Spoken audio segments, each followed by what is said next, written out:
Licenciada.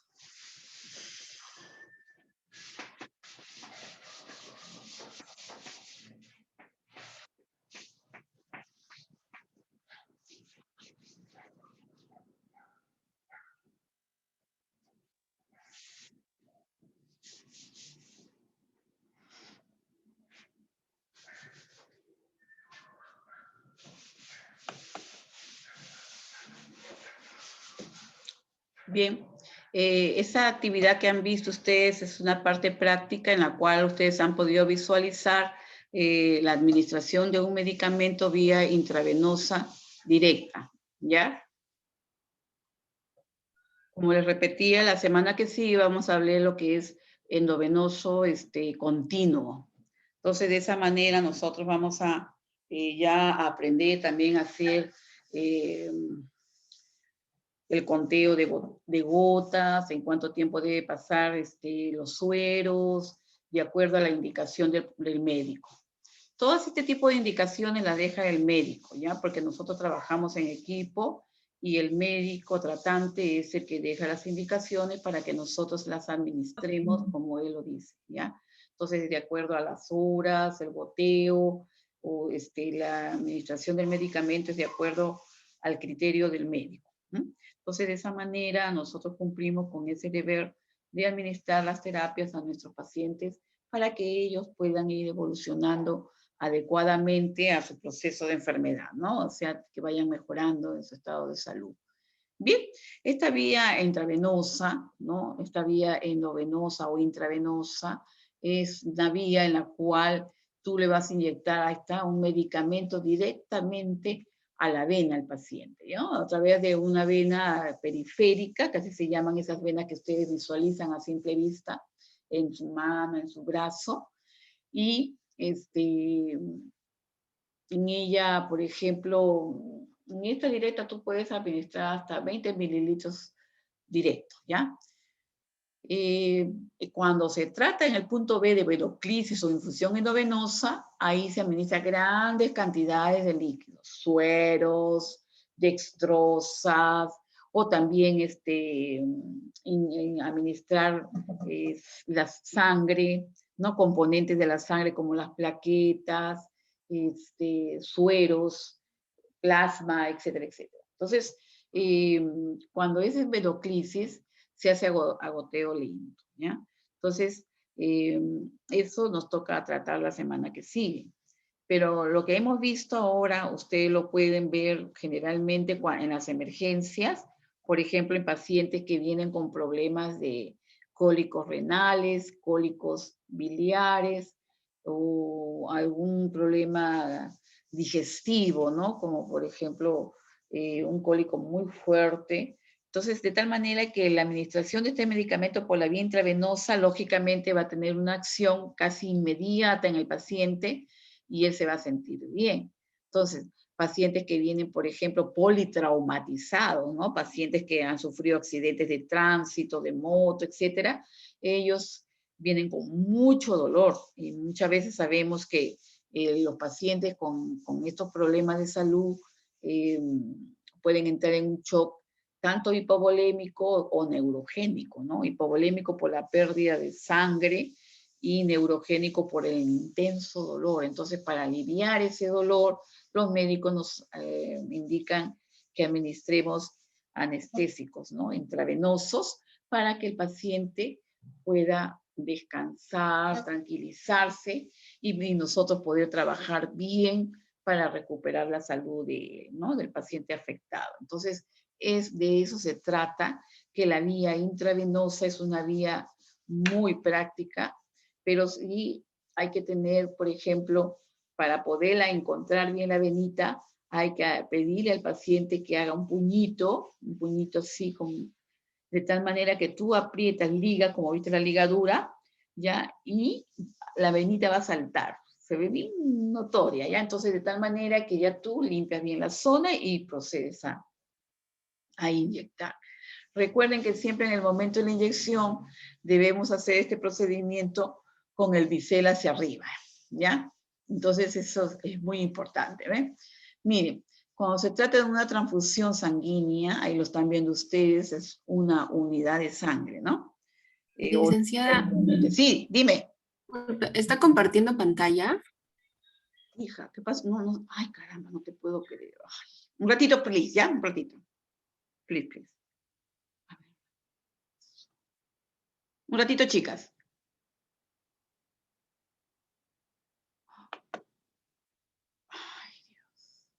Miss, ¿Qué pasó? Un ratito, please, espérense un ratito. Un ratito, chicos, espérense. Compartí pantalla. ¿Por qué? ¿Qué pasó? Un ratito, chicos.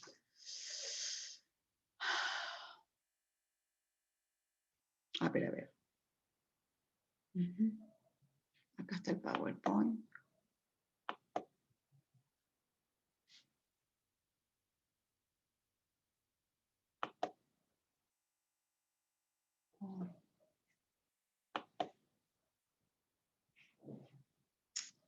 Ay.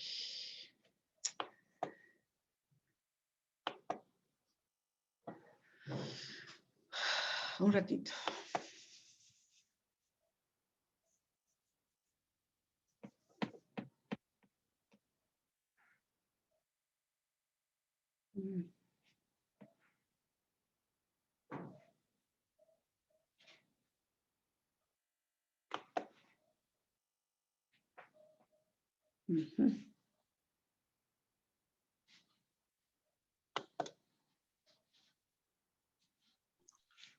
Un ratito, espérense.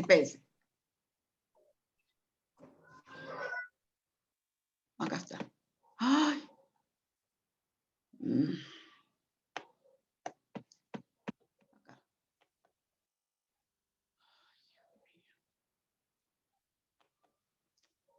Acá. ¿Dónde está?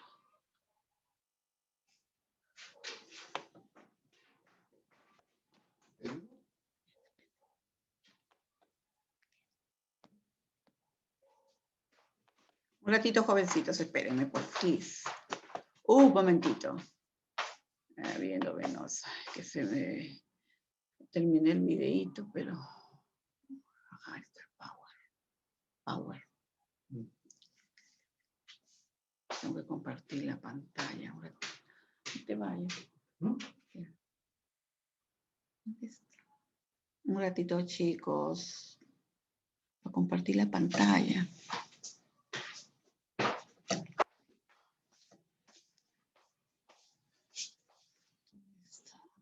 Compartir.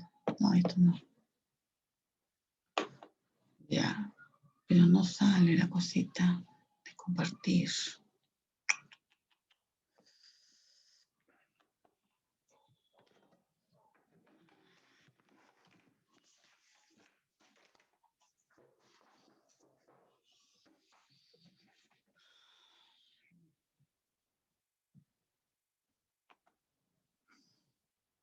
Debe ser de acá. Ah, no, ese es el video que hemos visto ahorita.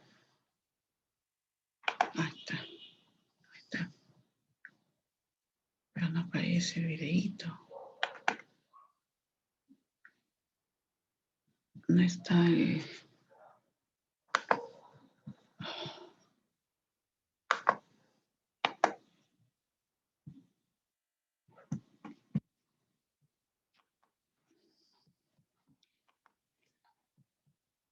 Ok. Ahora sí.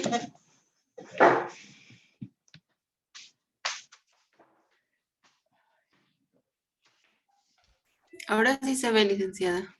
Disculpen que cuando terminé el video no hice clic en compartir pantalla. Bien, vamos a empezar un ratito.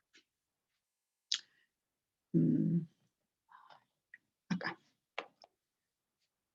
Gracias, señorita. Ok.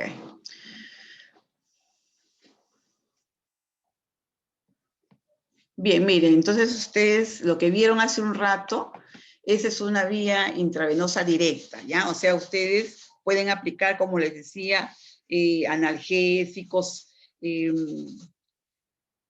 pacientes que vienen con mucho dolor, ¿no? Con cólicos renales, biliares, etcétera, etcétera, pacientes politraumatizados, pacientes que se vienen desangrando muchas veces, o sea, que pueden entrar en un estado de shock hipovolémico, en fin. Entonces, esta vía endovenosa nos va a ayudar muchísimo en el trabajo porque es una vía directa en la cual tú, al administrar estos tratamientos o de repente al administrarle sangre al paciente, transfusiones sanguíneas porque él está perdiendo sangre, entonces componente sanguíneo, por ejemplo, aparte de la misma sangre, tú puedes aplicar plasma, por ejemplo, los grandes quemados, pacientes grandes quemados, plasma, plaquetas, que es lo que más pierden ellos, ¿no? Entonces, para salvarle la vida es muy necesario administrar o hacer una transfusión sanguínea.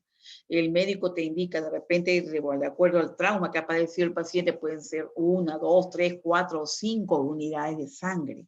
Entonces, esto es muy importante para salvar la vida del paciente. Muy aparte de que ya tú has canalizado una vía en la cual tú vas a administrar suero, ¿no? Suero fisiológico, para evitar que el paciente entre en un estado de shock hipovolémico. Es decir, que le baje las presiones y todo eso, y el paciente puede morir. Entonces está en riesgo su integridad física. Bien, entonces es muy importante canalizar una vía gruesa, ¿no? Una vena gruesa, de tal manera que nos facilite este trabajo y que por lo menos nos dure unos 3 días, ¿no? Porque sabemos nosotros que los equipos de venoclisis y todo eso se tiene que cambiar cada 3 días, ¿ya? Cada 72 horas, y se vuelve a colocar todo un equipo nuevecito, de todo. Entonces, de tal manera que siempre hay que anotar la fecha en que tú lo colocaste para no olvidarnos de cambiar los equipos siempre, ¿ya? Tener control del cambio de equipo, porque esto puede causar también infecciones en el paciente. Y lógicamente va a complicar su vida del paciente. Bien, entonces la vía endovenosa nos va a ayudar muchísimo en la administración de medicamentos directamente al torrente sanguíneo y lógicamente a través de una vía o vena periférica, ¿no? Que nosotros elegimos la más gruesecita porque es muy práctico trabajar con ellas. Entonces, en la práctica ustedes vieron, por ejemplo, una administración de vía endovenosa directa, ¿no? En estos casos para pacientes que vienen con problemas de espasmos, con dolores intensos, pero en el caso de un paciente politraumatizado se va a trabajar con lo que es ya la vía continua, vía endovenosa continua, y que ese es un tema que lo vamos a tratar la semana que sigue. O sea, aplicación en venoclisis, o sea, todas las ayudas que se utilizan para poder administrar los medicamentos, los sueros, la sangre, etcétera, etcétera, ¿ya? Entonces, ustedes están viendo ahí errores que a veces se cometen cuando se hace la venopunción, o sea, cuando tú vas a colocar estas agujitas, recordemos siempre que en la vía endovenosa el ángulo de punción es de 25 grados, ¿ya? Entonces hay que mantener siempre ese ángulo de tal manera que tú, al hacerlo, miren, por ejemplo, ¿ven? Ya, ahí está la pielcita, ahí está la vena, ¿ven? Pero mire aquí qué pasó, ¿no? Pasó a través de toda la vena, la perforó la venita, ¿no? Y se forman hematomas, y eso es muy peligroso, porque lógicamente van a traer consecuencias en el paciente, ¿no? ¿Ven? Ahí también están viendo ustedes diferentes formas de errores que pueden cometerse, pero para evitar esos errores es muy importante tener siempre presente el ángulo de punción que es de 25 grados, ¿ya? Es un ángulo muy bueno que nos va a ayudar muchísimo en la administración de los medicamentos por esta vía. Bien, también a través de esta vía se suelen alimentar al paciente, ¿no?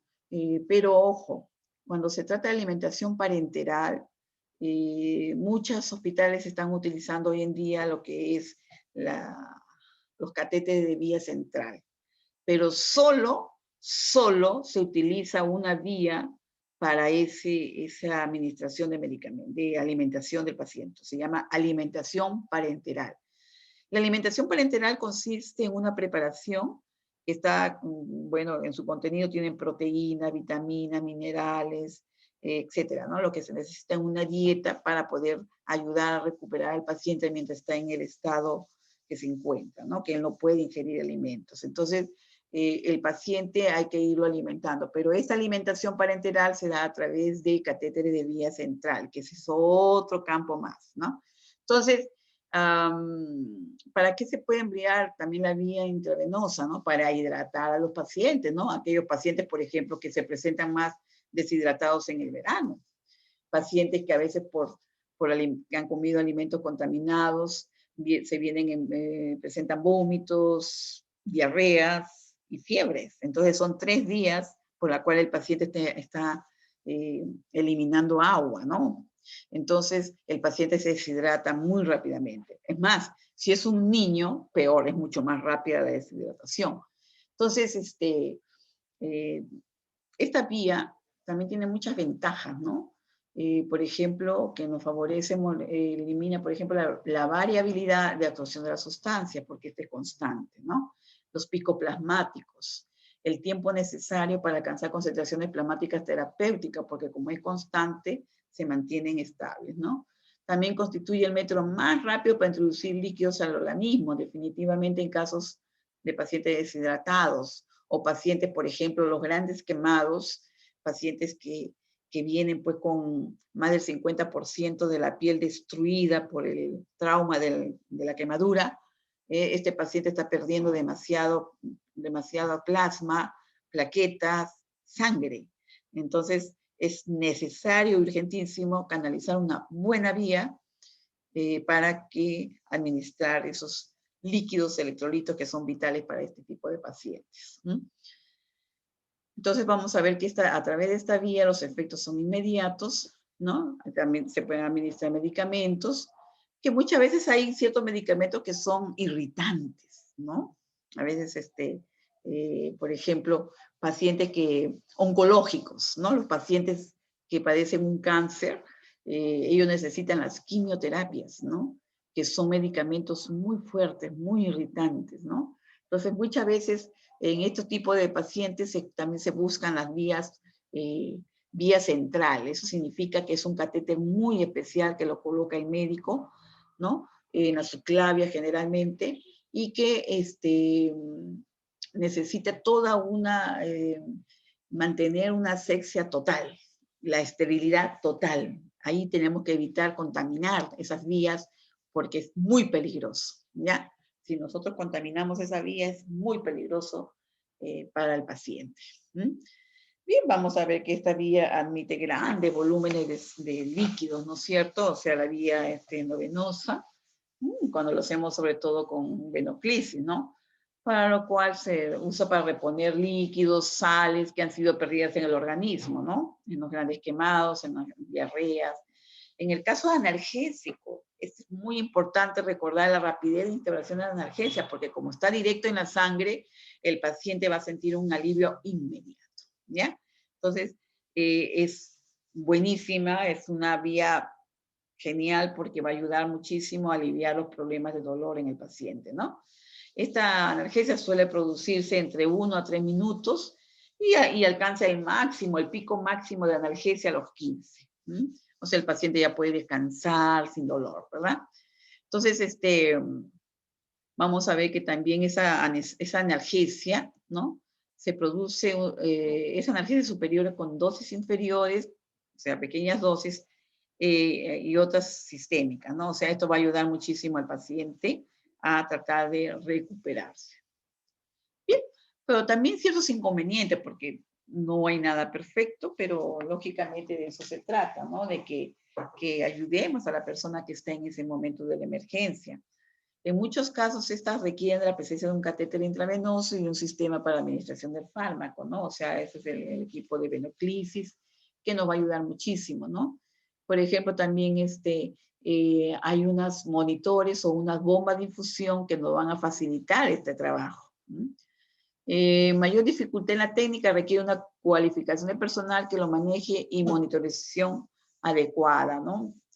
Pues eso se trata más que todo cuando los profesionales van a utilizar bombas de infusión que son muy especializadas. En la bomba de infusión es genial porque tú programas, por decirte, si es 1 litro, 1000 mililitros, o sea, eso lo programas en tal goteo, en tantas horas y pasa hasta la última gotita como tú lo programaste.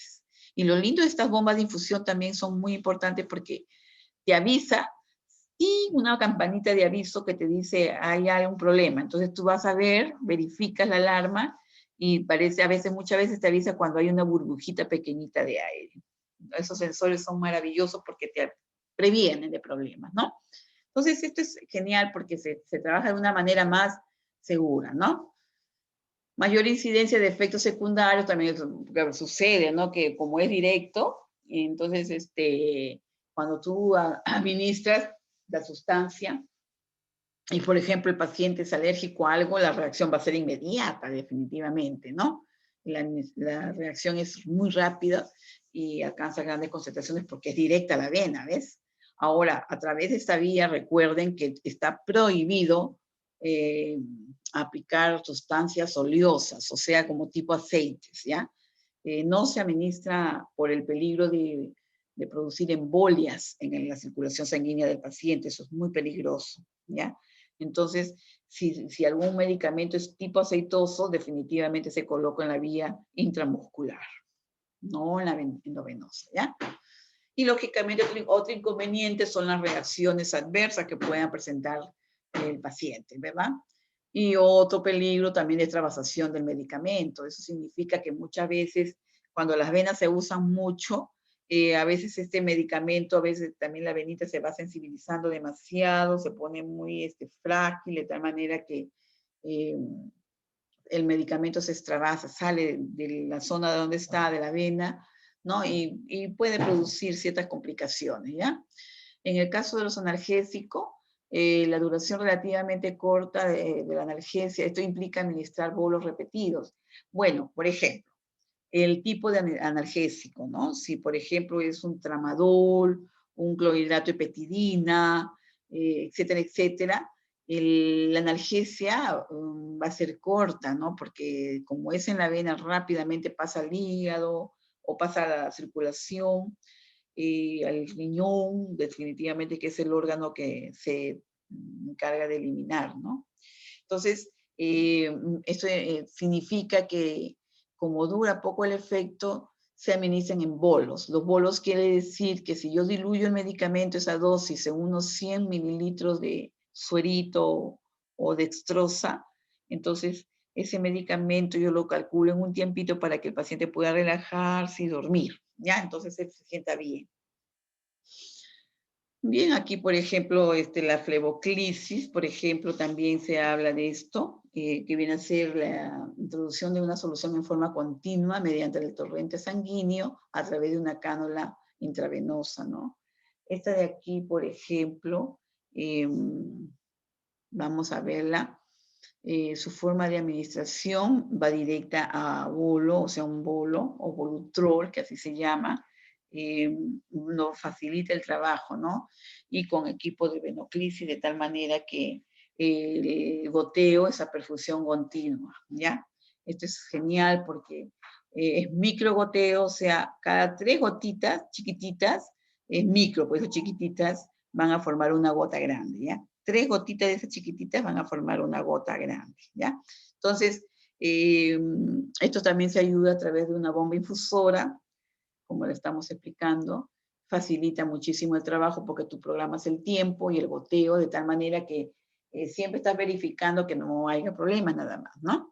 Y al seleccionar la vena o funcionarla para la administración de medicamentos, es importante considerar, por ejemplo, los siguientes factores, ¿no? La localización y estado de la vena, esto es muy importante. Seleccionar la vena, qué tipo de vena es, cómo está, se encuentra bien.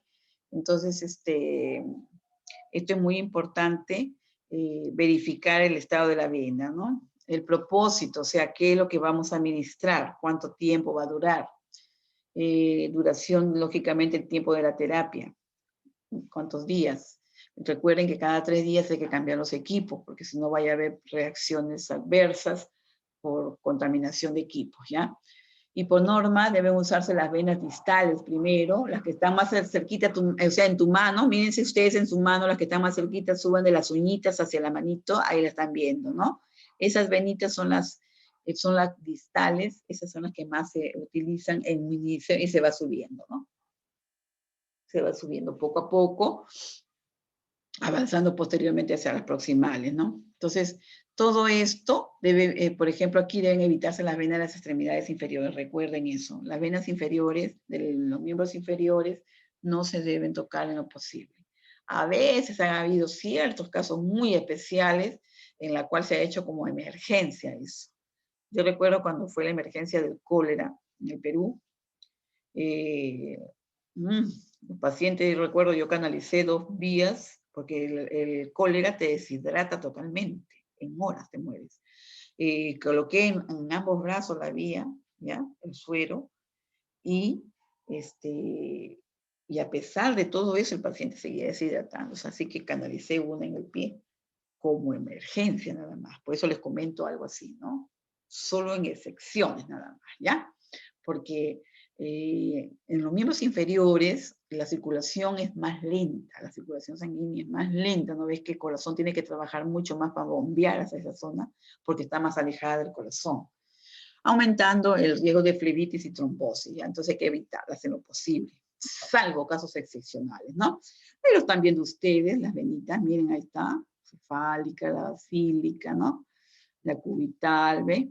¿Ve? La mediana antebraquial, ahí está, ¿ve? La radial y la cubital, ¿no? Entonces, estas son venas que son muy prácticas para administrar medicamentos, sueros, etcétera, etcétera, etcétera. Evitar las áreas de flexión.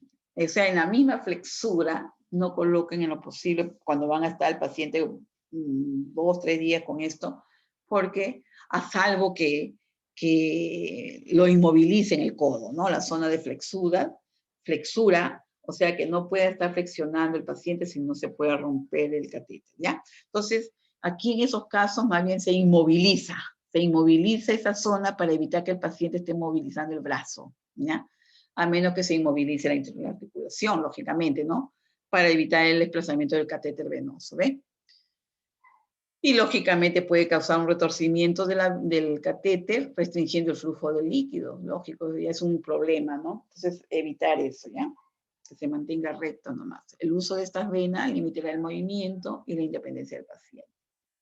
Por eso busquemos una vena que sea también muy cómoda para el paciente, de tal manera que pueda mover su brazo, que no le impida, ¿no es cierto? Entonces él se va a sentir tranquilo y cómodo, ¿no?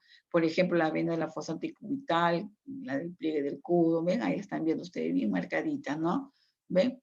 Entonces, estas aquí, por ejemplo, muy prácticas estas de acá. Cuando es directo, para poner y sacar, bueno, no hay problema buscar estas, ¿no?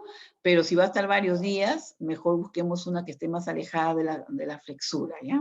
De la articulación. ¿Ven? Ahí están más o menos las estructuras anatómicas que están cerquita, ¿ven? Ustedes están viendo ahí, por ejemplo, ¿ven? Ajá. Los tendones, músculos, ¿ven? Y los nervios también, ¿ven? Ahí está la zona de los nervios. La vena de la fosa antecubital o pliegue del codo son difíciles de inmovilizar adecuadamente. Con frecuencia el movimiento de la extremidad puede provocar irritación, infiltración o la aparición de una flebitis mecánica, o sea, producida por el movimiento ¿no? En el caso de que la persona tenga antecedente de disección axilar o mastectomía radical, esto significa en pacientes que han sido mastectomizadas, o sea, pacientes que han tenido cáncer de seno o de mama. Entonces, lógicamente a ellos les han tenido que extirpar también los ganglios linfáticos del brazo cercano a esa esencia. A ver, si es el seno izquierdo, la mama izquierda, se hace disección de los ganglios linfáticos del brazo izquierdo, ¿está claro? Entonces, de esa manera se habla de esto para evitar problemas ahí de recarga en esa zona que ha sido en la cual a la paciente le realizó una mastectomía radical en este caso, ¿ya? Entonces, la circulación, lógicamente, en la extremidad ya está comprometida, entonces hay que tener mucho cuidado ahí, ¿ya? Evitar en esos casos, colocar en ese brazo, ¿ya? Los líquidos intravenosos pueden producir un aumento del edema, lógico, porque no hay buena circulación en el caso de este tipo de pacientes, ¿no? Ahora, para los criterios de elección de lugar, para la administración intravenosa, se prevé que va a ser al menos menor de 6 horas, se escogerá el dorso de la mano. Si se estima que la duración va a ser mayor, se preferirá el antebrazo, o sea, de más tiempo. Ahí está, esta parte de acá de la manito, la que ustedes están viendo ahorita, miren ustedes sus manitos, estas venitas son bien prácticas para localizarlas en un caso que va a ser pocas horas que va a estar el paciente con esto, ¿no? Entonces, si no, se va subiendo a estas, que ya están más grandecitas. A mí me gusta trabajar mucho con estas venitas de acá. Son bien prácticas para poderlas localizar y te dura más tiempo y aparte el paciente no tiene el impedimento de mover su brazo. Entonces, el tipo de solución, si es flebo irritante, por ejemplo, como sustancias ácidas, alcalinas o hipertónicas de uso poco frecuente en atención primaria, se aconsejan las venas muy gruesas, ¿ya? El tamaño de la aguja, definitivamente, ¿no? Si son venas de pequeño calibre, para venas de pequeño calibre vamos a usar agujas de pequeño calibre, la que nosotros le decimos las pediátricas, ¿no? Las más chiquititas y delgaditas. Y para venas de mayor calibre, aguja de mayor diámetro.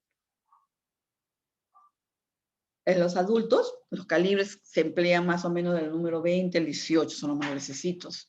Y en niños y en adultos son los que hay que elegir una vena de pequeño calibre, se utiliza el catéter 22 o también el 25, ¿ya? El tipo de vena, por ejemplo, son de preferencia las venas que sean flexibles y rectas, es muy práctico trabajar.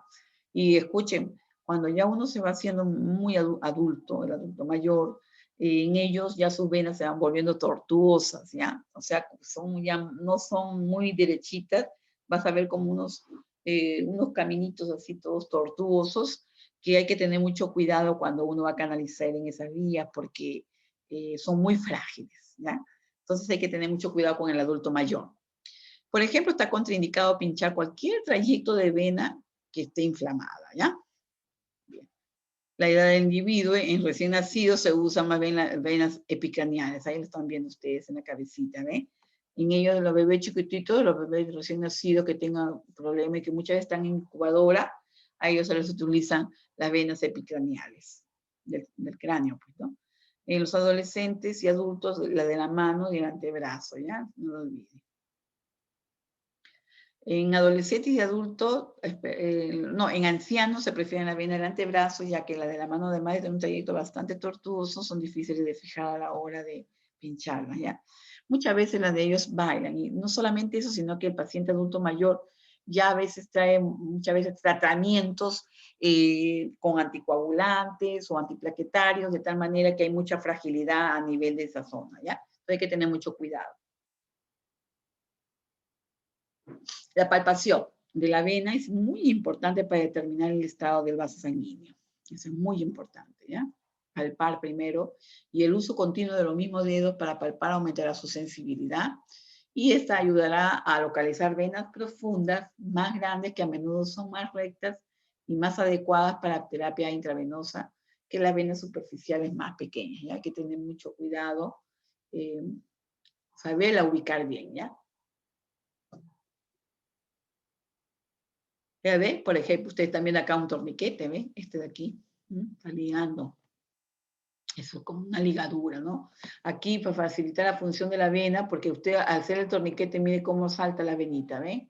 Se recomienda aplicar un torniquete por sobre el sitio de inserción a una distancia que no interfiera la punción. En el adulto es más o menos de 10 centímetros.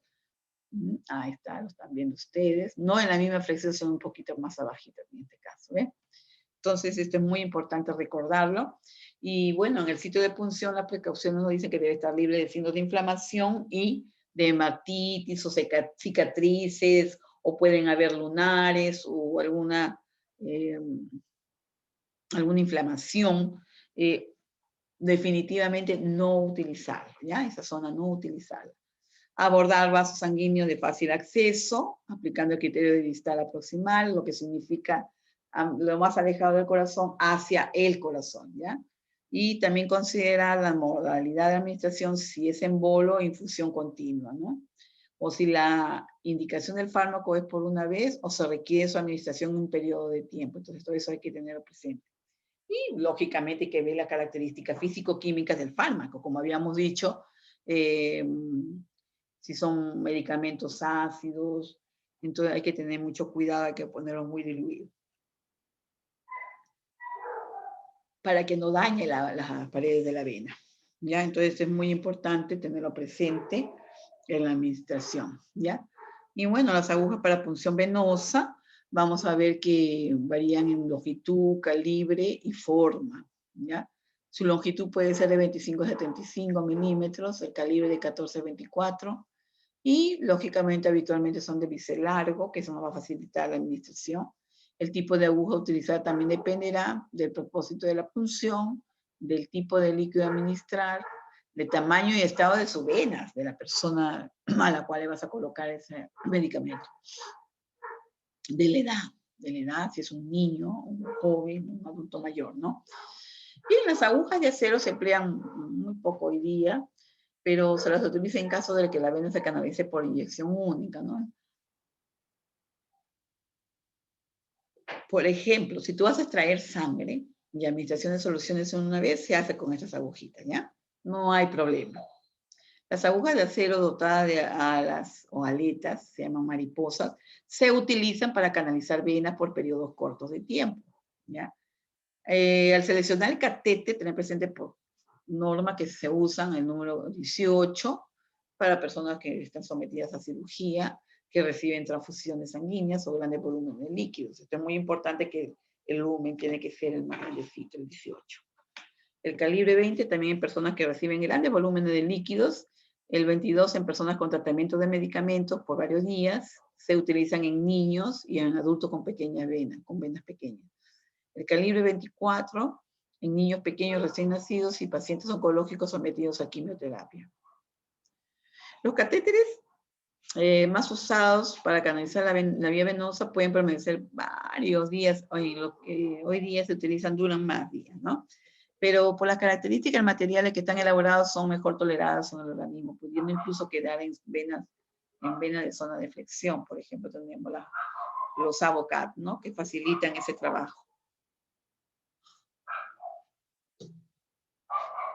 ¿Qué es un catéter? Una buena pregunta. ¿Qué es un catéter? Ahí está. Es un tubo delgado, flexible, con un cono de fijación, un fijador metálico que se introduce en una vena o tejido para inyectar medicamentos o soluciones. Ahí están los tipos de catéteres venosos, ¿no? Con su color y tamaño, ¿ven? El azul es de 22, tamaño 22, un necesito.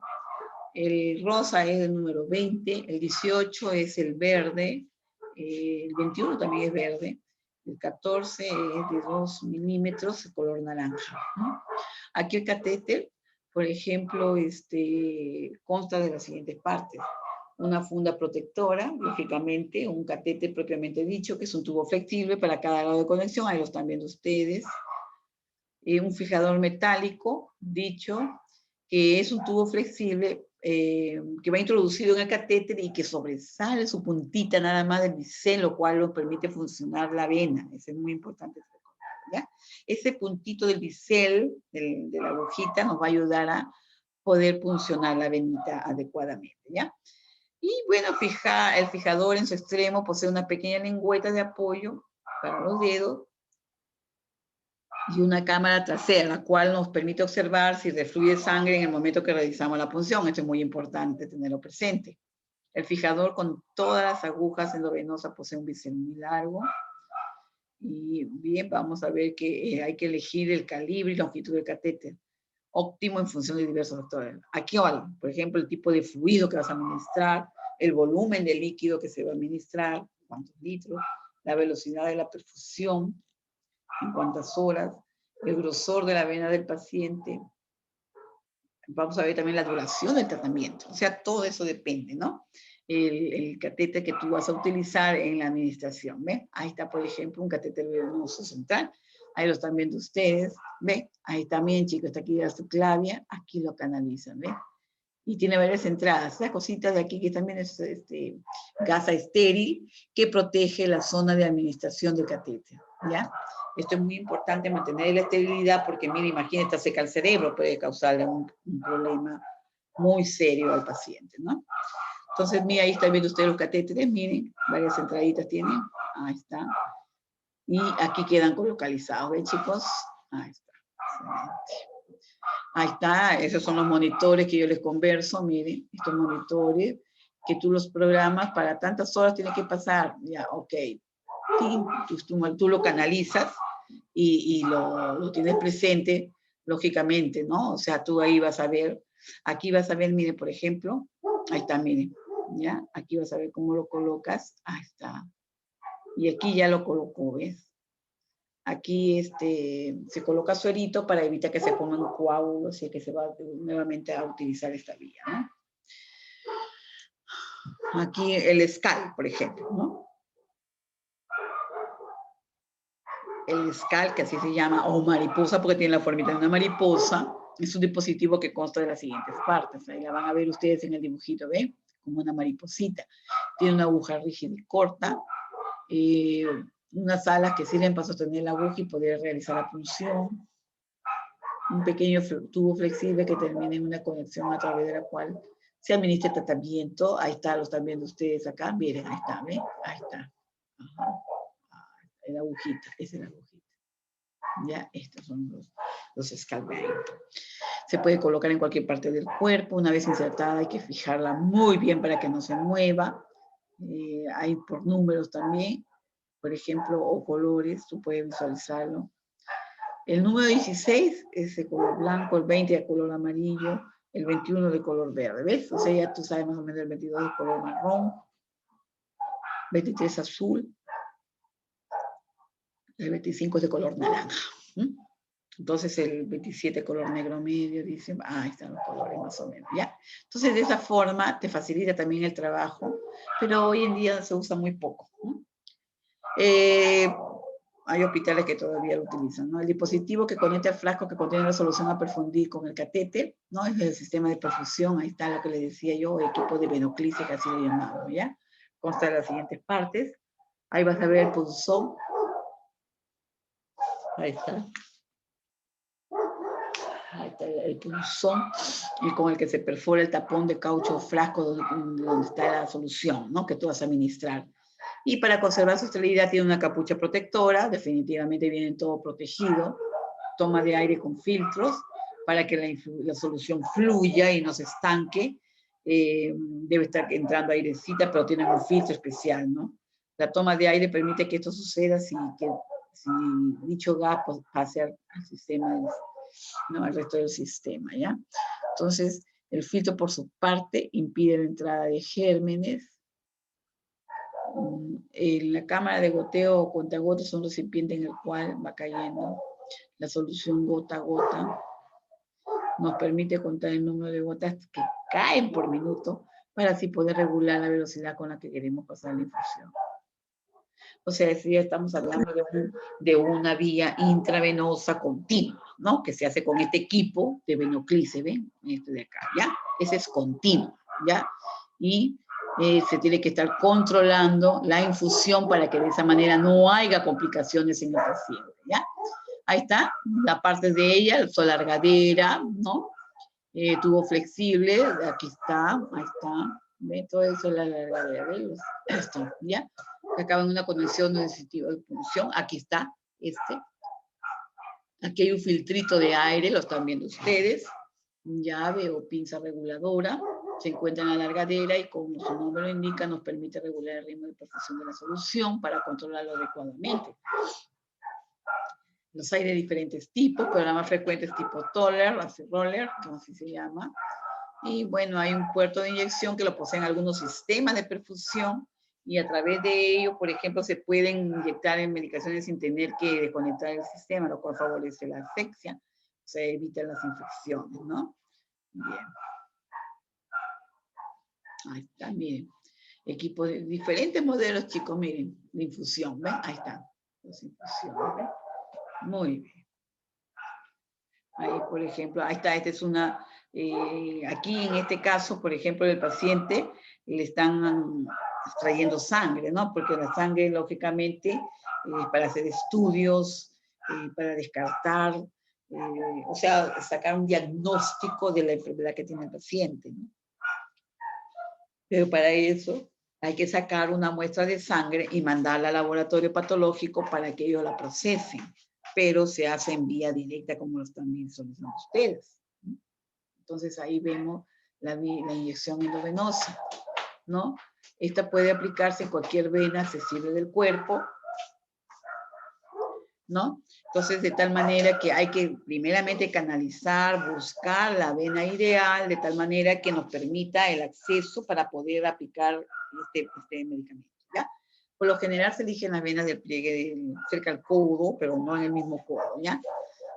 Como les había dicho, en especial la vena mediana, la mediana basílica y la mediana cefálica. Son las elegibles, ahí están. Ahí la están visualizando ustedes, ¿ven? Esta de acá. Ok, ¿ven? Muy bien. Estas estructuras son muy delicadas. Recuerden siempre anatomía para que de esa manera no terminen dañando alguna terminación nerviosa o un nervio importante, ¿ya? Igualito como hemos hablado en las vías anteriores, eso es lo que tenemos que tener presente para evitar complicaciones muy serias en el paciente, ¿ya, chicos? Entonces, por eso yo les digo siempre, repasen anatomía, porque de esa manera no te vas a olvidar, ¿ya? Ahí la estás viendo, miren, la vena cefálica, ahí la estás viendo clarito en el centro, miren, ahí está, miren chicos, vena cefálica, la basílica, ¿ven? Ahí está. Aquí se juntan, aquí viene, miren, la cubital y la radial, miren. Hay un orden bonito y esta es la mediana, ¿ven? La mediana lateral y la mediana medial, ¿ven? Esas son las venas que tú puedes utilizar adecuadamente, pero a lo largo del trayecto del antebrazo, ¿no? Entonces, es excelente como venas para poder administrar los medicamentos, ¿ya? Entonces, ahí lo están visualizando ustedes. Perfecto. Bien. La radial, ahí la están viendo, la de su manito, la del dorso de la mano, ¿no? El arco venoso dorsal, que es el que todos tenemos, ahí están las venitas bien saltoncitas. ¿Sí? Nos va a facilitar el trabajo también. Ahí están, ¿ven? Las venas importantes, ahí están, que forman como una M, mira, ahí está la M bien clarita, miren, miren. ¿Ven? ¿Ven, chicos? Ya, muy bien. Entonces, la vena cefálica, la mediana cefálica, la vena basílica, la mediana basílica, la radial superficial, la radial accesoria y la cubital superficial. Ahí están los números, miren, por ejemplo, esta de acá es la vena cefálica. Esta es la mediana cefálica. La vena basílica, ¿ven? Y la 4, la mediana basílica. Después la 5, la vena radial superficial, que es la que están viendo ustedes. ¿Ya? Y la radial accesoria y la cubital superficial, que es la número 7. ¿Por qué se llaman así? Porque ellas ya van agarrando el nombre de los huesos que están en estas estructuras anatómicas, ¿ya? El hueso radial y el hueso cubital son dos huesos importantes del antebrazo, ¿no? Entonces, aquí vienen, y las venas van agarrando también ese nombre, por ahí está, ¿ven? O sea, según anatomía, ¿no? Bien, aquí también tenemos, por ejemplo, ahí está en su dorso de la mano, la visión dorsal de la mano derecha, ¿no? Ahí está la basílica y la cefálica, ¿ven? Ahí está, ok. Ahí está. Materiales, equipos. Bueno, definitivamente recuerden siempre que todo el material que tú vas a administrar o que vas a utilizar en la administración de medicamentos endovenosos o intramuscular o lo que sea, cualquiera sea la vía, todo tiene que ser estéril. ¿Ya, chicos? Estéril significa libre de pirógeno, libre de contaminación, etc. Y mantener siempre la asepsia posible cuando ustedes limpian la piel, hagan la limpieza adecuada, ¿no? Entonces aquí van a ver ustedes el número de agujas, que ya hemos conversado sobre el número de ellas, ¿no? Con su bisel largo. Y, por ejemplo, venas si son de pequeño calibre o si son de mayor calibre, de acuerdo a esto la vamos a utilizar nosotros. Ya, recuerde que si son de pequeño calibre, son las tipos pediátricas, las más chiquititas y finitas que nos van a facilitar el trabajo. En niños y adultos, en lo que hay que elegir una vena de pequeño, se utiliza el catéter 22, color de cono azul. Nos va a facilitar muchísimo esto, ¿ya? Bien, ahí van a ver ustedes, mire, ahí está el bisel de la aguja bien ampliado. Miren, bien amplio acá, miren. Este es jovencito, miren. Esta es la puntita de la aguja y esto es como que corta, esto corta. Cuando ustedes la colocan, va abriendo la pielcita, ¿no? Nos facilita el paso hasta llegar a la vena. Entonces, la ligadura de goma, el medicamento a inyectar, el algodón, su bandeja, todo lo que tiene que estar estéril, sus jeringuitas, sus agujitas, sus medicamentos que vas a administrar, ¿no? Solución que vas a inyectar. Y bueno, lo que debe estar limpio, por ejemplo, tu ligadura. Hoy día, por el problema del COVID, no se están usando mucho las ligaduras, pero ahora se está usando los guantes estériles, ¿ya? Por si acaso hay que tener cuidado porque entre paciente y paciente, ¿no? Ya sabemos cómo es el comportamiento del COVID, ¿no? Por ahora se está usando así, ¿ya, chicos? Pero estas son bien prácticas, ¿ah? El algodón, su bandejita, esta es una riñonera que nos ayuda a llevar todo, tu bolsita sanitaria donde vas a eliminar todos tus residuos, ¿no? solución antiséptica para limpiar la piel, alcohol puro o puede ser yodado. Pero recuerden que si es yodado hay que averiguar si el paciente presenta reacciones alérgicas al yodo. Eso es muy importante también, ¿ya, chicos? El procedimiento, ahí está, miren, cómo el profesional busca la venita, miren, ahí está, miren, esta venita también está toncita. Yo les recomiendo mucho estas venitas de acá, estas de aquí. Y son bien prácticas porque no interfieren en el movimiento del paciente, tiene más comodidad y seguridad, ¿ves? Ahí ha ligado el bracito del paciente, ahí están sus guantecitos, y ahí miren para colocarme, practiquísimo. Ahí les he colgado en unos videitos, ya para que lo visualicen ustedes. Bien, por ejemplo, se elegirá de preferencia la vena del pliegue del codo, un poquito más abajo definitivamente, porque son gruesas, ¿no? Son gruesecitas, te van a durar más tiempo, y bueno, entonces todo eso te va a servir también para, por ejemplo, la administración de líquidos que pueden ser sueros, electrolitos, nutrientes, sangre, plaquetas, glóbulos rojos, plasma, etcétera, etcétera, etcétera. Entonces es muy importante canalizar una buena venita, ¿no? Para que funcione bien todo esto, ¿ya? En el caso de la inserción de catéter y la aplicación intravenosa del medicamento, los plazos a seguir son los siguientes. Por ejemplo, primeramente, ustedes deben tener presente que hay que limpiar bien la zona de administración donde vamos a colocar el medicamento, ¿no? Buscar bien la zona. Vamos a localizarla adecuadamente, ¿ya? De tal manera que nos facilite el trabajo en el caso de esta administración, ¿ya, chicos? A ver, por ejemplo, nosotros tenemos que tener siempre presente el ángulo de punción, ¿ya? En el caso de la inserción del catéter, desinfectar, ¿no? Desinfectar la zona, ¿ya? Una torundita impregnada con alcohol o antiséptico, puede ser de adentro hacia afuera o de arriba hacia abajo. Preparar el catéter, retiraremos la funda protectora con la mano no dominante, con los dedos índice y medio se apoyarán en su lengüeta, mientras que en el pulgar lo hará con la cámara trasera. Esto nos va a ayudar muchísimo para poder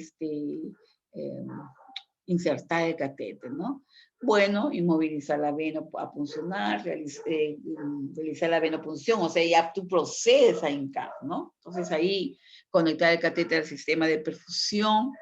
Entonces esto va a asegurar el catéter a la piel. Y ojo, cuando ustedes coloquen una vía, tienen que colocar la fecha de administración, o sea, ¿cuándo la colocaron?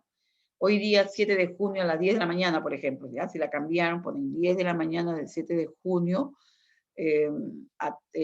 tal profesional lo hizo y firma, ¿ya? Ahí en el esparadrapo ya queda escrito todo, de tal manera que para controlar también cuándo, y eso se escribe en historia también para llevar un control de cuándo se colocó y no olvidarnos de cambiarla.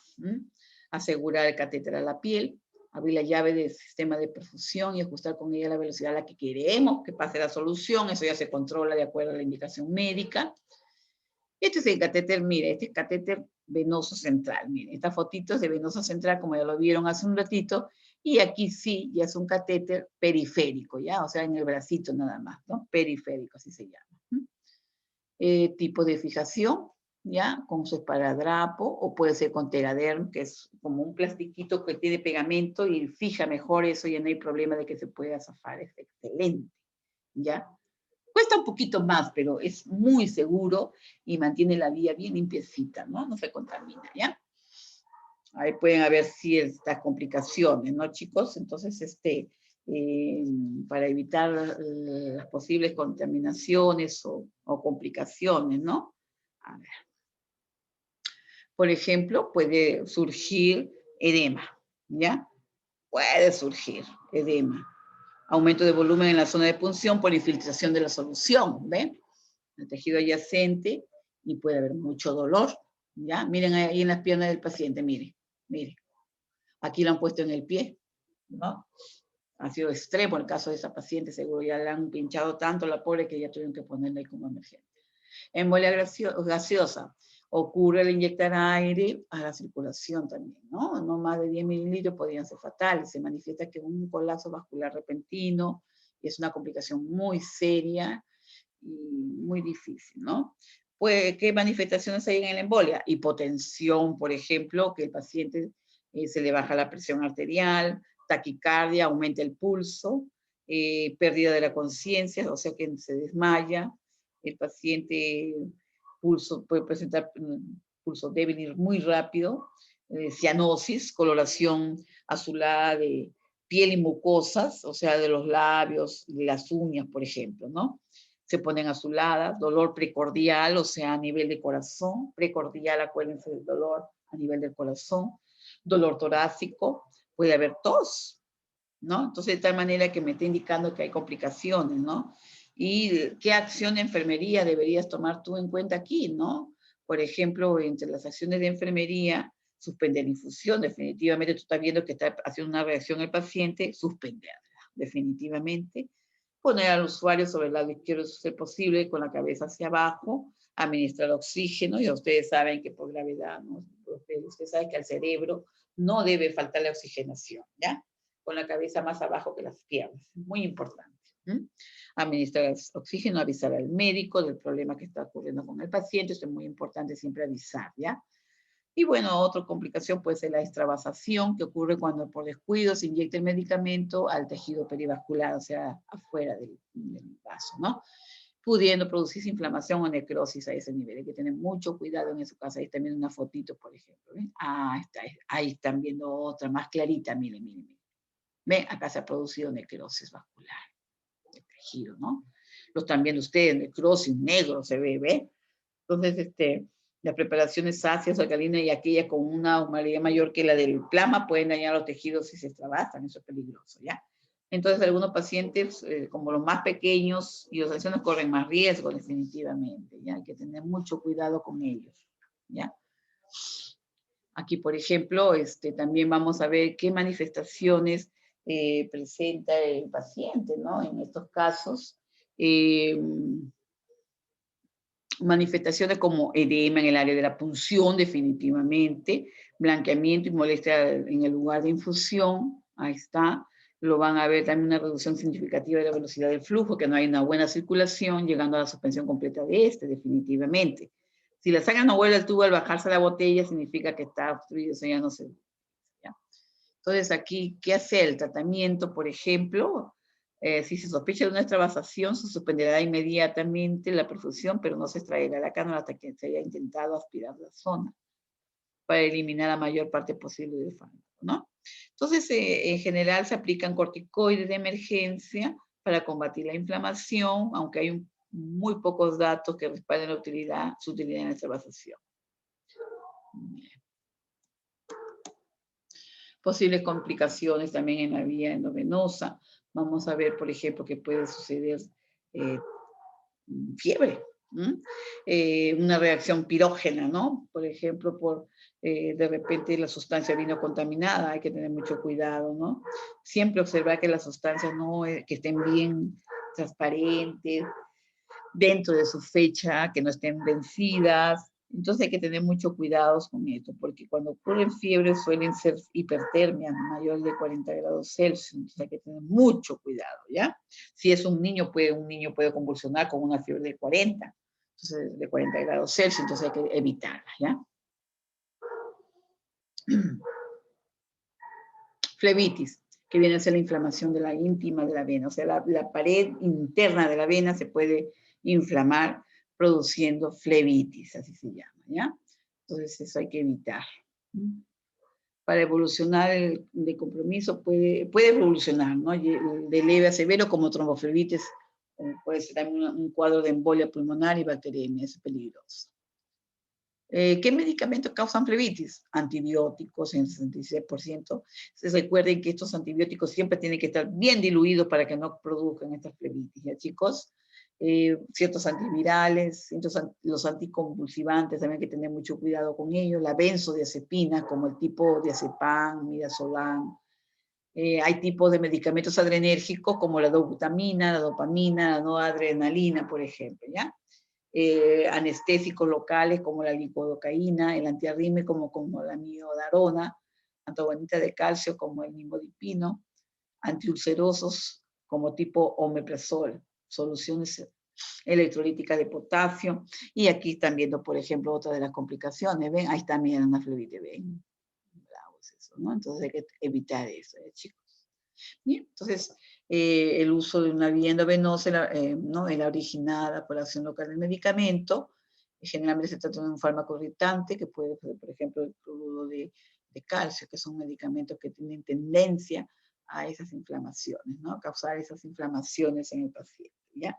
Entonces, definitivamente esto hay que tenerlo presente, ¿ya? Porque a veces hay también esos cuadros de flebitis superficiales, ¿no? O también flebitis profundas. Pero, ¿cuál es el signo de flebitis que hay que tener en cuenta? La sensibilidad local, el eritema, el calor local, ligera induración en la piel, un cordón venoso palpable, ¿no? Entonces, todo eso hay que tener presente, observar sobre todo, una vez que ya has canalizado la vía, observar. ¿Ya? Otro problema que pueden ocurrir en el paciente pueden ser los hematomas, ¿no? Cambio en el color en la piel, en la región. Hematomas, por ejemplo, cuando uno se golpea, ¿no? A veces sucede que tú estás haciendo algo, no te diste cuenta, te tropezaste y te golpeaste, ¿no? Se rompen pequeños vasos capilares encima de la piel y esos va saliendo la sangre y se forman pequeños hematomas, ¿no? O sea, son coágulos de sangre que están allí, pero que después se ponen morados como lo están viendo acá, miren, algo así, ¿ve? ¿Ya? O extravasación de la sangre también puede ser, ¿no? Ven, ahí están viendo ustedes. Esto es terrible. También puede haber lesión en los nervios, ¿no? Causada por una fédula, de repente tal vez muy ajustada, o una acción que tenga mucho tiempo prolongado ahí, ¿no? ¿Cómo es una lesión de nervios en la venopunción? Que las lesiones de los nervios periféricos generalmente son inocuas, pero existen relatos de complicaciones raras, con secuelas más graves y de larga duración después de la venopunción. Pueden haber esos casos. El paciente sometido a venopunción de fosa anticubital, en el momento de la extracción de sangre, que sufrió un dolor muy agudo de tipo eléctrico que recorrió el lado lateral del brazo, el antebrazo, desde la fosa antecubital hasta la muñeca. Bien, poco tiempo después de retirar la aguja, el dolor disminuyó gradualmente, entonces hay que tener mucho cuidado, ¿ya, chicos? Y después de 24 horas el paciente sintió un dolor parecido a una descarga eléctrica, que se fue evaluando y verificando, ¿no? Que vaya pasando. El dolor aumentó ante la flexión del codo, duró segundos, disminuyó de extender el brazo, se ve todo eso y se va evaluando. El dolor venía seguido de parestesia leve del área, no hubo problemas de, o sea, motores, de movimiento, se tranquilizó al paciente, ¿no? Informando de que 70-90% de las lesiones nerviosas relacionadas con venopunción se resolvían en 3 a 6 meses respectivamente. Pero imagínense cuánto tiempo, ¿no? Se estableció un seguimiento durante 4 semanas en el postoperatorio para evaluación adicional y posible tratamiento. Entonces, todo esto nos está indicando qué tipo de reacciones pueden haber, ¿no? Puede haber unas reacciones alérgicas. Indicar solamente lo primero, suspender inmediatamente la transfusión o lo que estén administrando, ¿ya? Las reacciones menos graves se tratan con antihistamínicos. Entonces, ¿qué reacciones pueden haber, no? O sea, ¿qué manifestaciones pueden haber, por ejemplo? Quemazón, eritema, urticaria en la zona afectada, escalofríos, jadeos y broncoespasmos. Hay que tener mucho cuidado ahí, ¿ya? Evitar esas complicaciones. Y bueno, también otras reacciones patógenas por contaminación de los equipos o líquidos parentedales que pueden precipitar una reacción febril. Por ejemplo, ¿qué manifestaciones se pueden presentar? Dolor de cabeza, dolor de espalda, náuseas, vómito, elevación de la temperatura, escalofrío, colapso vascular, hipotensión, cianosis, si la reacción es grave, ¿no es cierto? En caso de la atención de enfermería, por ejemplo, se deben emplear técnicas estrictamente asépticas en todo el procedimiento. Examinar las soluciones, detiene la infusión, pero se conserva el recipiente y el contenido en un cultivo, para un cultivo, ¿ya? Esto es muy importante. Ahí está. Entonces, eso es muy importante para llevar este cultivo, ¿no? Puede haber una sobrecarga circulatoria, una administración demasiado rápida de soluciones que contengan droga, podría inducir a una reacción generalizada llamada. choque de velocidad. La corriente sanguínea se carga de droga y se suministran concentraciones tóxicas en órganos como el corazón, cerebro, pueden producir síncope y choque, ¿ya? Los síntomas varían según la droga que los produce y también las acciones de enfermería que son muy importantes. Se debe estar atento a la reacción del paciente, ¿no? A una descompensación cardíaca, que puede ser una complicación. La enfermedad detendrá el flujo y pondrá al usuario en posición de Fowler. Podrán ser necesarias terapias de oxigenoterapia. Su tratamiento es igual a la anafilaxia, ¿ya? Al avisar al médico, sobre todo eso es muy importante. Y sus fusiones, por ejemplo, ocurre cuando se perfora la vena, de modo que la sangre escapa al tejido perivascular formándose un hematoma que suele desaparecer espontáneamente, ¿no? Es un tipo de hemorragia, ¿ya? Aquí, por ejemplo, la sangre puede acumularse en un órgano, dándose una cavidad llamada hematoma. En esto hay que evitarla, ¿ya, chicos? Inmediatamente también puede ser transmisión de infecciones, ¿no? Cuando se utiliza equipo reusable más esterilizado. Bueno, hoy día ya no se usan equipos reusables. Ahora el equipo es usar y botar, ¿no? Todo es descartable. Y la tromboflebitis superficial, la inflamación de una vena justo debajo de la superficie de la piel como resultado de un coágulo sanguíneo, ¿no? Esta puede, de un uso, ahí está, lo están viendo ustedes allí, implica una respuesta inflamatoria asociada a un coágulo en la vena. Esto es una complicación muy seria. Ven, miren, ahí están viendo ustedes la diferencia entre ambas piernas. Ven, miren, chicos, aquí. ¿Ven? Ahí está, miren, ustedes están viendo ahí, ¿ven? Observen, miren, aquí, miren, esas venosas tortuosas, las venas tortuosas, ¿no? En esta fotito de acá, ¿ven? Ahí está, ¿ven? Terrible. ¿Ya? Entonces, aquí se ve, por ejemplo, endurecimiento de la vena, dolor en dirección del flujo de la vena, enrojecimiento. Bueno, la infusión hay que detenerla y recomendarle cambiar el lugar de infusión definitivamente. Bueno, cuando se administran analgésicos, en la actualidad, la vía sistémica para administrar fármacos, la vía intravenosa es la vía parenteral más rápida y eficaz que permite alcanzar la concentración plasmática deseada. Es la vía de elección para el alivio de dolores agudos. A la hora de clasificar el dolor en función, el dolor suele dividirse en dos tipos, dolor agudo y crónico, ¿no? El dolor agudo representa aquel dolor que no suele durar más de lo que tarda en resolverse, ¿no? Bien, y el crónico, pues, es aquel dolor que dura mucho tiempo, ¿no? El paciente tiene que estar siempre con sus analgésicos, ¿bien? Bien, entonces, el dolor crónico también suele ser causado, por ejemplo, por enfermedades crónicas muy largas, como tipo de cánceres, tipo de enfermedades tumores, por ejemplo, que hacen presión en nervios, ¿no? Que llevan las sensaciones de dolor, lo cual hace que el paciente se sienta muy mal, ¿no? Pero que lógicamente la terapia es con analgésicos, ¿ya? Y estos se llevan a través de la vía endovenosa. Ya, chicos, no se olviden. Muy bien. Entonces, a ver.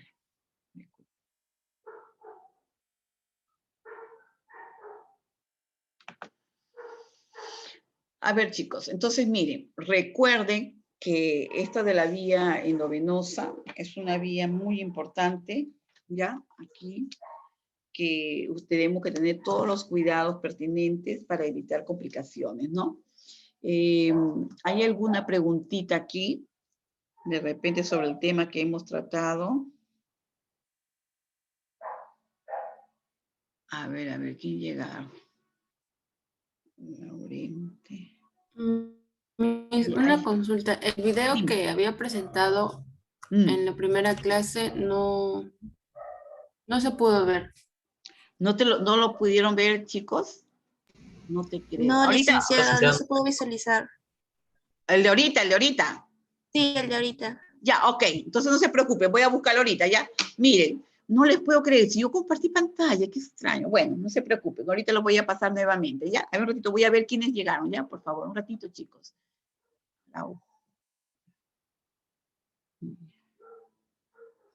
Disculpen, jovencitos, ¿no? Por favor. Quiero ver quiénes llegaron de los chicos para poner esos. Señorita. Ya, ok, ellos sí están tempranito. Pax es que ha llegado después. Ya. Un ratito, please. Sí. Bien, vamos a buscarlo ahorita, ¿ya? Please, estén atentos, ¿ya? El de la vía endovenosa directa, ¿ya? Esa es la que yo les estaba explicando, que se coloca al paciente cuando llega con dolores intensos, cólicos. Por ejemplo, pacientes que llegan con un problema de litiasis biliar, ¿no? O sea, de piedritas en la vesícula biliar, o sea, se llaman cólicos biliares, ¿ya? Así. Son tan fuertes que el paciente se retuerce y grita de dolor. Pacientes también que tienen litiasis renales, o sea, que piedritas en los riñones. Imagínense, jovencitos, esas piedritas, en el caso de un varón, por ejemplo, en el varón cuando va bajando la piedrita y ellos tienen pues todo el uréter más largo, ¿no? Por su anatomía. Entonces, es terrible porque incluso hay que abrir el meato urinario y sacar la piedrita, ¿ya? Estas piedritas, cuando van bajando, van dañando las paredes de las estructuras anatómicas, de tal manera que incluso esas piedritas cuando bajan se presenta sangrado, ¿ya? Pequeñas hemorragias, pero después va pasando, va limpiando, ¿no? Pero duele tanto que el paciente se desmaya. Entonces, la administración que ustedes van a ver ahorita es para esos casos, ya de pacientes con mucho dolor muy intenso que tenemos que calmarlos para que ellos puedan ayudar en su proceso de curación, de sanación, ¿no? Entonces, esto lo van a ver ahorita, por favor.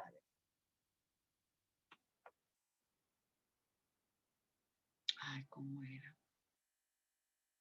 A ver, ¿la ven? A ver, me avisan. Ahí, ¿lo ven? ¿Sí lo ven? No, licenciada. No, licenciada. A ver, ¿por qué? Un ratito, jovencito. ¿Saben qué? Yo lo voy a poner en la plataforma, ¿ya? O sea, yo lo voy a pegar ahí en la plataforma, o sea, en el tema de hoy, lo voy a pegar ahí como un videíto. Tengo que tenerlo como compartir. Ya,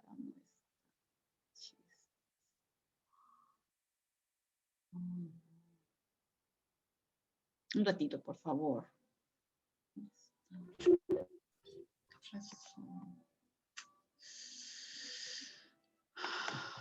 ¿Dónde se me fue? ¿Dónde se me fue? ¿Dónde se me fue? Se me fue.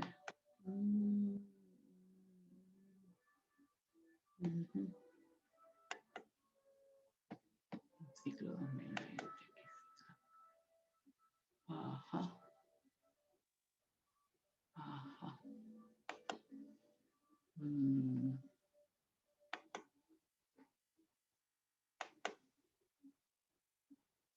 Un ratito. No. Tengo que buscar el otro. Este es el caso de esos pacientes que vienen con problemas de dolores, ya de dolores muy intensos, ¿no? Ahora, si es un paciente politraumatizado, ¿no? Que viene, por ejemplo, con fractura de huesos, hematomas, etcétera, etcétera, con mucho dolor, definitivamente al canalizar esta vía tenemos que hacerlo muy rápidamente y lógicamente tenemos que dejar una vía estable ahí, no puesta, perenne, porque definitivamente cada tantas horas vamos a tener que seguir administrando el medicamento, ¿ya? De tal manera que el paciente se sienta mejor, ¿no? Entonces, esto va a facilitar tu trabajo. ¿Mm?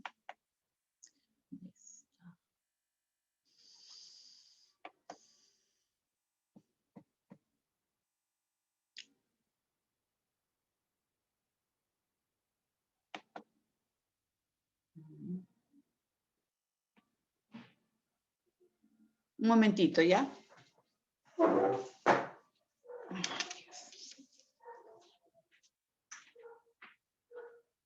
Federico, ven.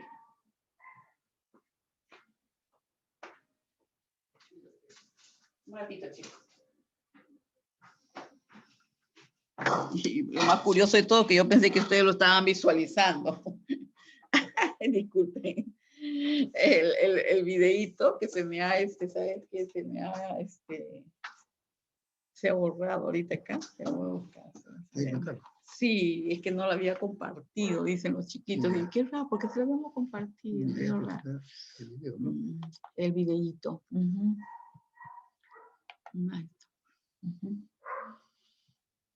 No venoso. No, no te puedo. Ya, en diapositiva. No te puedo. A ver, un ratito, el video, chicos. ¿no? El video no está acá. Se ha salido, no sé dónde está. Ya. Un ratito, chicos, ¿ya? No se puede hacer.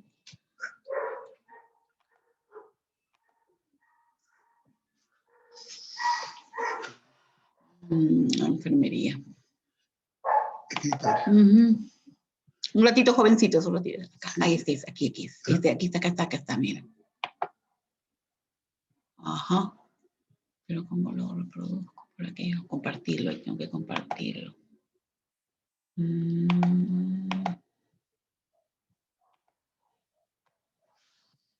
Acá está, aquí está. Compartir. A ver, chicos, solo te me avisan, ¿ya? A ver. ¿Dónde está? Ahí está. Un ratito. ¿Me avisan, ya?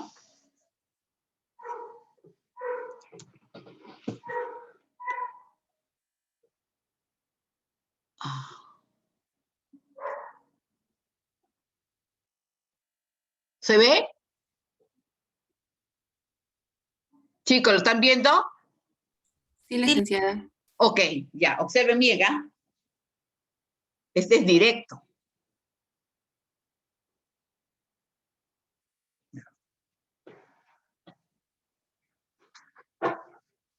Sí.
Ese es para ayudar a dilatar la vena, ¿ya?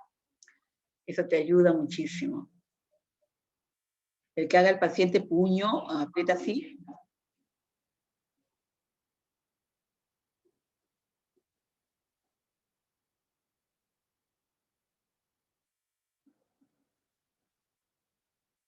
En dirección de la vena.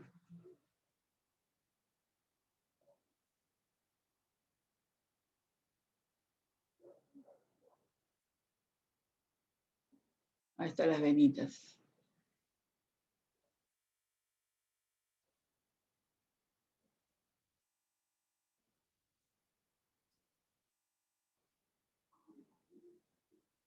Ay, se salió la ligadura. Se vuelve a ligar, no hay problema. Siempre es bueno buscar una ligadura bien grandecita que te facilite eso, ¿ya? El trabajo. Hoy día se están usando guantes por el problema del COVID, ¿no? De que no podamos transmitir o que se puede quedar ahí el virus. Como prevención se están usando guantecitos que se usan y se descartan, ¿ya? Estas ligaduras son muy prácticas también, pero ahorita en este momento por el COVID no se están usando. Pero ya la idea es que ustedes tienen que hacer ligar la zona para poder que la vena resalte, ¿ya? Ahí está. Bisel hacia arriba, ¿ya? El ángulo de 25, ahí está. Ajá. Y ustedes tienen que aspirar para que de esa manera verificar que están en la vena, ¿ya? Una vez que salió la sangrecita, muy bien. Tienen que desligar, pues si no se puede reventar la vena, ¿ya? Para que de esa manera pueda pasar el medicamento directamente a la vena, al torrente sanguíneo.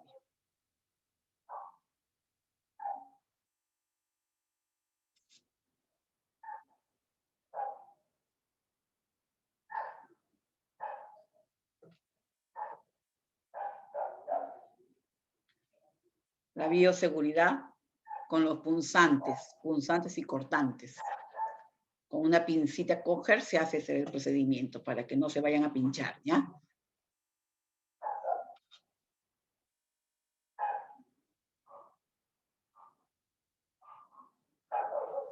Bien, chicos.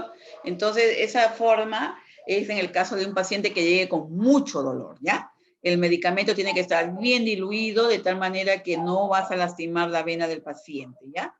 Lo vas administrando lentamente y que vaya pasando, el paciente se va a ir relajando, calmándose y va a ceder el dolor, ¿no? Y el paciente se va a sentir bien. ¿Aló? ¿Sí? ¿Ya? Entonces, eso le va a calmar el dolor al paciente, pero ojo, la semana que sigue vamos a continuar lo que es la vía venoclisis, que significa la administración intravenosa, pero continua, ¿no? Goteo continuo, que significa que va a estar días, horas de horas con esos tratamientos, ¿ya? Entonces, no olviden que esta vía que ustedes han visualizado nos va a ayudar muchísimo en lo que es una administración directa del medicamento, por ejemplo, un analgésico potente, ¿no? Un ratito que me dicen en el chat, no sé qué hay en el chat, de repente hay alguna preguntita. Ah, ya, muy buena pregunta de la señorita Nieto, dice. ¿La flebitis es una complicación que se presenta en el instante o después de un tiempo de realizar el procedimiento? Muy buena pregunta, mire. La flebitis, itis, ustedes saben que todo lo que tiene terminación itis significa inflamación, ¿verdad? Cuando es flebitis, habíamos dicho de que es la inflamación de la vena, pero sobre todo que se afecta la parte interna, ¿no? Esas capas de la íntima de la vena, por donde va pasando la sangre, ¿no? Y lógicamente ahí está pasando el medicamento. Esto ocurre cuando el medicamento es muy irritante. Por eso cuando ustedes van a ver que el paciente va a estar varios días con una terapia, es bueno buscar una vena gruesa. El medicamento tiene que estar muy bien diluido para que no produzca esa flebitis. Generalmente esta flebitis sucede a veces al segundo día o tercer día de puesto el medicamento. Sucede así, cuando ya la vena se va recargando de mucha acción del medicamento, se inflama, ¿ya? Pues después de un tiempo de que se está realizando el procedimiento, señorita, ¿ya? Más bien cuando nosotros estamos canalizando una vena, ustedes han visto las imágenes de las diapositivas en la cual la venita se puede perforar, ¿no? Esa viene a ser una complicación, ¿no? Entonces, eso sí es en el momento, ¿ya? Esa es otra perforación y puede producir un hematoma. Entonces, también es peligroso. Pero la flebitis suele formarse después de 2 días, o depende de la terapia, si es muy ácida, alcalina o algo así, puede dañar las paredes de la vena, ¿ya? Ahí sí. A ver, vamos a ver, de repente hay otra preguntita por acá. Ve, chico, no los había visto. Oh, ya, pero ya lo pusimos todo y ya. Qué bueno que me... Oh, mira, ve, no lo había visto esto. Ya sé, la siguiente voy a mirar su chat inmediatamente. ¿Ya, chicos? Gracias que me avisaron, ¿ya? Gracias, muchas gracias. Arukanki se ve, pero no se escucha. Oh. Ay, ay, ay, ay, a veces pasa esto de cuando se comparte esto del volumen, porque yo lo aumenté. A veces pasa eso, pero ahora sí lo vieron bien, ¿no, chicos? Ya, Sí, me... gracias, ya. Entonces, sí, realmente con esto del intravenoso, jovencitos, siempre recuerden esos puntos muy importantes, ya que está en su separata, en su información. Siempre la asepsia, no contaminar. Estéril, todo estéril. Por ejemplo, la medicina, el medicamento, el suero, los equipos, no contaminarlos. Las agujas, no contaminarlas, ¿ya? Las jeringas, no contaminarlas. Entonces, de tal manera que eso se mantenga estéril. ¿Por qué? Porque a veces con la manito cochinita o a veces, si la sustancia que la trajiste no te fijaste bien en la fecha de caducidad, de repente ya está vencida, a veces está turbia, y esa turbidez nos está indicando que este producto tiene pirógenos, o sea que son contaminantes del líquido ¿no? Entonces hay que tener mucho cuidado. Siempre hay que observar, jovencitos, antes de, ¿ya? Antes de administrar algo, ustedes tienen que verificar que el producto se encuentre en buenas condiciones, de tal manera que tu paciente no presente complicaciones de este tipo, ¿no? Entonces, tú responsabilidad es que tu medicamento, tu técnica, todo debe ser la adecuada para que no haya complicaciones con tu pacientito, ¿ya? Esto es muy importante, jovencitos, ¿ya? Ahora yo los invito, porque yo les dejo varios videitos también ahí en la plataforma, véanlos, por favor, visualicen su separata, los invito a que la lean, está bien interesante, aparte de que también les estoy dejando una tareita, que la voy a abrir dentro de un ratito, y la tienen hasta el día domingo 13, ¿ya? Miren, chicos, que ustedes tienen suerte que desde el lunes hasta el domingo se los estoy dejando, a otros chicos a veces desde el miércoles hasta el domingo, poquito tiempo, y aún así muchos chicos cumplen, ¿ya? A ustedes les estoy dejando más tiempo y todavía creo que el más tiempo les hace daño. Entonces, por favor, esmérense, ya estamos en el último mes de actividades, evitemos llegar a recuperaciones, porque ese es un problema, porque aparte que tienen costos y todo eso, y si no pasan esa recuperación, van a repetir el curso y es un problema, ¿ya? Entonces, mejor estudien, entreguen sus tareas para que no les falten notitas y no haya problemas y que todos estemos ok, ¿ya? ¿Alguna preguntita más, chicos?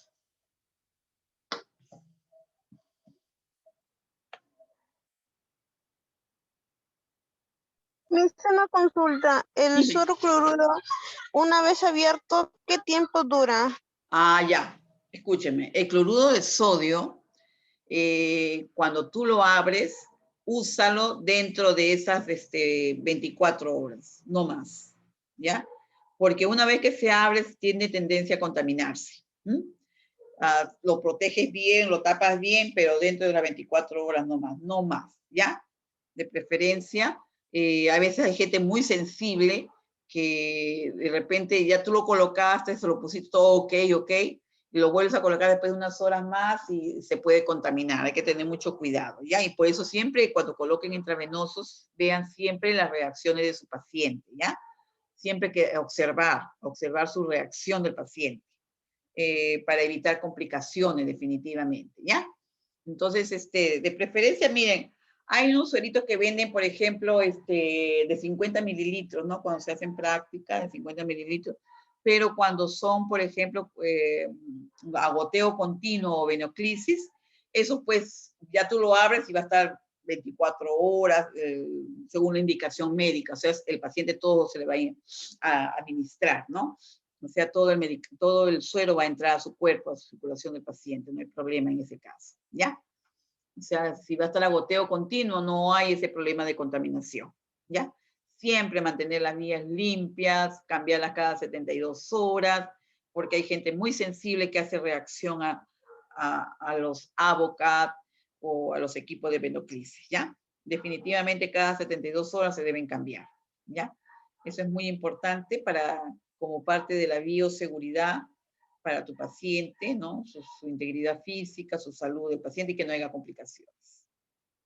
Así es, jovencitos, ¿ya? ¿Hay alguna otra inquietud? Si no la hay, entonces yo estoy agradeciéndoles su atención. Y ya saben, el día miércoles de 8 a 11 de la noche, solamente 11 de la noche, ¿ah? Ingresan a resolver un cuestionario que está facilísimo, ¿ya? Todos, ¿ah? Traten de ingresar todos para que no les falte notita. Ya, chicos, cuídense mucho y estamos en contacto con su delegada, ¿ya? Ok. Gracias, señorita Ramos. Muchas gracias. Y cuídense mucho, ¿ya, chicos? Ya. Buenas noches, licenciada. Hasta Hola, la próxima Lau. clase. Ya, jovencitos, hasta la próxima. Y cuídense mucho y estudien, pues, chicos. Estudien, Ya. estudien. ¿Ya? Licenciada. El miércoles, no se olviden, ¿ah? De 8 a 11. 11 en punto. No es 11:59, sino 11 en punto, ya saben. Cuídense, ¿ya? Muy bien. Buenas noches, Miss. Buenas noches, Conilla. Buenas noches. Cuídense.